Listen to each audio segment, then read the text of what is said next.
पीटा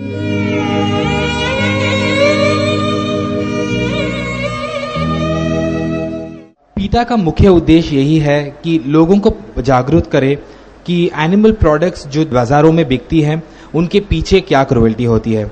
कई बार जब हम कोई चीज का या दूध का एडवर्टाइजमेंट जब हम टीवी में देखते हैं तो ऐसे दिखाया जाता है कि एक बहुत बड़ा मेडो है, वहां पे एक दो गाय हैं और वो लोग खुशी खुशी से दूध दे रहे हैं।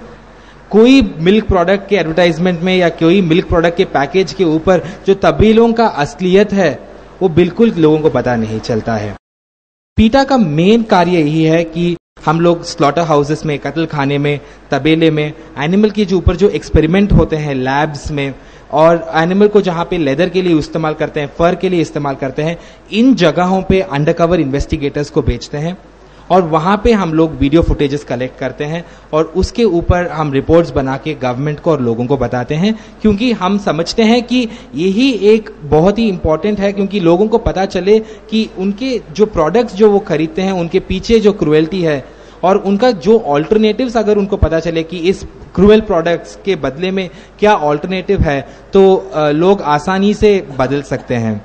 कुछ साल पहले भारत जो है दूसरे देशों से मिल्क इंपोर्ट करता था, लेकिन अभी भारत का इतना मिल्क प्रोडक्शन ऑपरेशन फ्लड के बारे में इतना बढ़ गया है कि वो चाइना और यूनाइटेड स्टेट्स से ज्यादा दूध भारत प्रभाव करता है। यानी ये हो गया कि दूध इंडस्ट्री जो हुई वो बैकयार्ड फार्मिंग जैसे लोग अपने घर में 2-3 गाय रखते थे और वहां से दूध लेते थे, वहां से इंडस्ट्रियलाइजेशन की तरफ चला गया।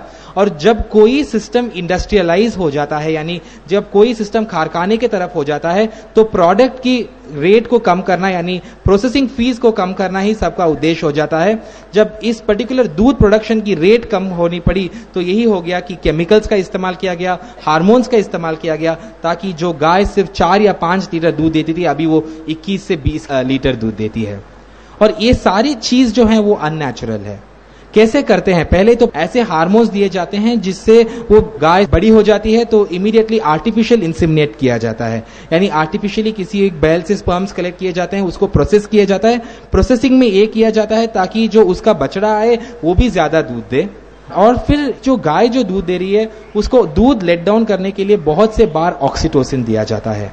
बहुत सारे वैज्ञानिकों का ये कहना है कि हर बार जब ऑक्सीटोसिन दिया जाता है किसी गाय को तो वो लेबर पेन जैसा होता है, क्योंकि वो ऑक्सीटोसिन जो है बॉडी में कॉन्ट्रैक्शंस डेवलप करता है।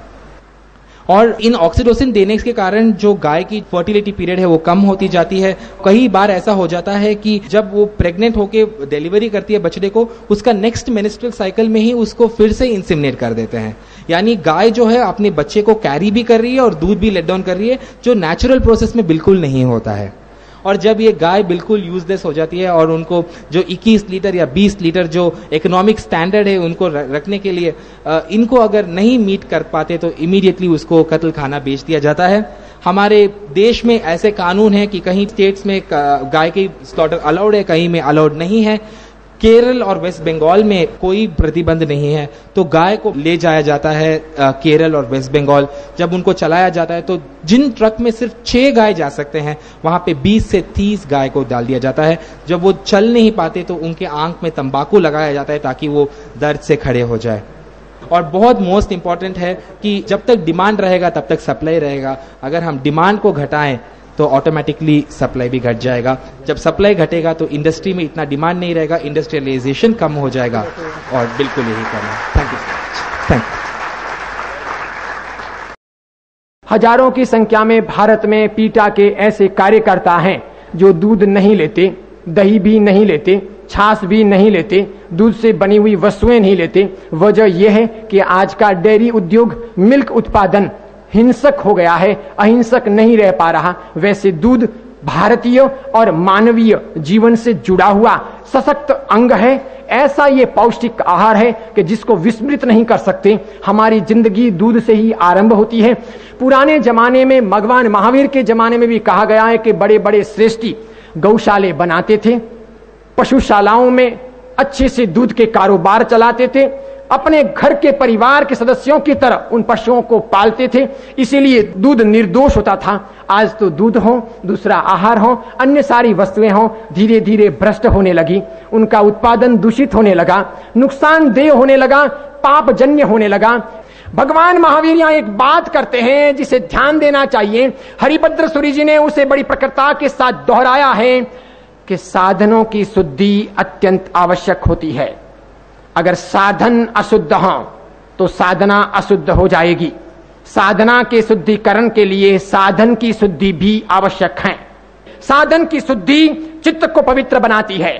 मैं बहुत सारे हिंदू सन्यासियों को और संगठनों को देखता हूं तो वो गौ माता के लिए गौ हत्या प्रतिबंध की बात करते हैं, लेकिन जीव हत्या प्रतिबंध की बात लगभग टाल देते हैं या उस पर भार नहीं देते। अपना एम तो है प्राणी मात्र का भला हो, जीव हत्या रुकें, वो पशु की हो, पक्षी की हो, जीवों की हो, जंतुओं की हो, पर्यावरण का नुकसान हो, अत्यधिक दोहन हो, सभी में कहीं न कहीं